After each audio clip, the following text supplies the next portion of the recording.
These are the shocking realities behind plastic recycling that reveal why less than 10% of all plastic ever made has actually been recycled, despite decades of industry promises and consumer efforts. What you're about to discover will fundamentally change how you view that recycling symbol on your plastic containers. Right now, as you listen to this, 460 million tons of plastic are being produced globally this year alone. Of that staggering amount, only 9% will be recycled according to the most recent OECD data. The rest, 57%, goes straight to landfills, 29% gets incinerated, and 6% is simply mismanaged and ends up polluting our environment. But here's what the industry doesn't want you to know. This isn't an accident of poor infrastructure or consumer behavior. It's the inevitable result of fundamental problems that make plastic recycling nearly impossible at scale.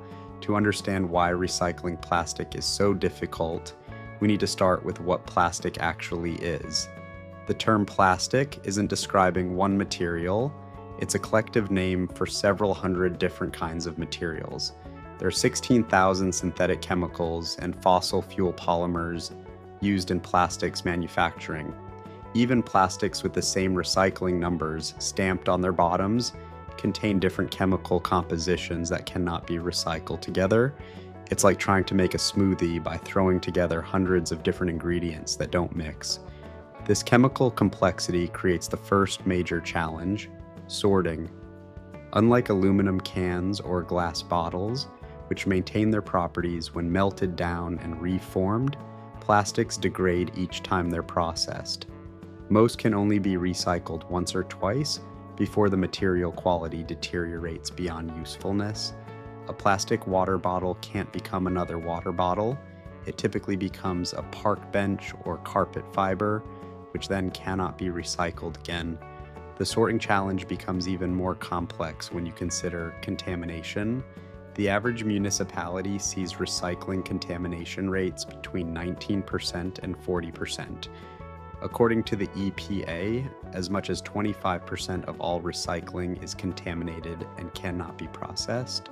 Food residue on containers, improper sorting between plastic types, and mixed materials all contribute to this problem. When contamination levels are too high, entire loads get rejected and sent to landfills. Materials recovery facilities face constant battles with contamination. Plastic bags jam their machinery. Food waste contaminates other materials. Black plastic, which makes up a significant portion of food containers, can't be detected by optical sorting equipment because the infrared sensors can't distinguish it from the conveyor belts. Workers must manually remove contaminants, which drives up labor costs and processing time. But even when sorting works perfectly, the economics often don't. Due to the surge in shale gas production, particularly in China and the United States, there's now a global oversupply of the industrial chemicals used in plastic manufacturing. This abundance has driven virgin plastic prices so low that recycled plastic is now 35% more expensive than new plastic. This is a complete reversal from before 2019, when recycled plastic used to be cheaper than virgin materials. The industry has known about these problems for decades. Internal documents from the 1970s show plastic industry executives acknowledging that recycling was costly and sorting was infeasible. In 1974, an industry insider admitted that recycling was unlikely to be economically viable. A 1986 report from the Vinyl Institute concluded that recycling cannot be considered a permanent solid waste solution, as it merely prolongs the time until an item is disposed of. Yet in 1988, the industry introduced the chasing arrows symbol, those recycling numbers you see on plastic containers. This was brilliant marketing because it made consumers believe there was a vast and viable recycling industry ready to process their waste. Larry Thomas, former president of the Society of the Plastics Industry, told NPR, "If the public thinks that recycling is working, then they are not going to be as concerned about the environment." The deception continued for decades. In 1994, an Exxon executive told staff that when it comes to recycling, We are committed to the activities, but not committed to the results. The industry spent billions promoting recycling while knowing it wouldn't work at scale.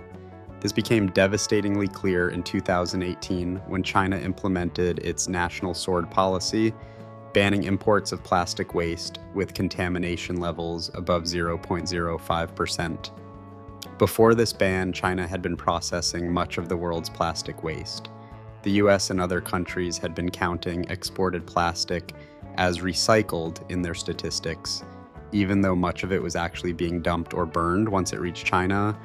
China's plastic waste imports plummeted by 99% virtually overnight, causing a global crisis in the recycling industry. Collection programs stopped, municipalities tightened their accepted materials lists, and recyclables that had previously been exported began piling up in landfills and incinerators across the Western world. The ban exposed how dependent the global recycling system had become on China's willingness to accept contaminated materials. Without this outlet, the true limitations of plastic recycling became impossible to hide. Recycling companies began struggling financially, competing against increasingly cheap virgin plastics. Today, different countries show vastly different recycling rates, but none are particularly encouraging. China and India lead with recycling rates of 13%, while Canada manages only 6% and the United States just 4 to 5%. Even these numbers are questionable, as they often include plastic that's exported rather than actually recycled domestically. The industry's latest solution is chemical recycling, particularly pyrolysis, a process that breaks plastic down into its chemical components using high heat in oxygen-free environments. Major chemical companies are investing billions in pyrolysis plants, claiming they can capture more plastics than conventional mechanical recycling. But the reality of chemical recycling is far from the promises. A 2023 study by the Department of Energy's National Renewable Energy Lab found that when pyrolysis processes plastic waste, only 0.1 to 6% actually becomes new plastic.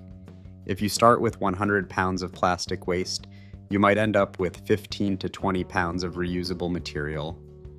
The rest becomes fuel or gets burned off. Even worse, EPA data shows that between 2021 and 2024, just 3 pyrolysis facilities processing plastic waste generated more than 2 million pounds of hazardous waste that had to be shipped off-site for disposal. Critics argue that pyrolysis is essentially incineration with serious toxic impacts, regulated under the Clean Air Act as such. The technical challenges extend beyond just sorting and contamination. Thermosetting plastics like epoxy resins undergo chemical transformations when heated that make them impossible to recycle.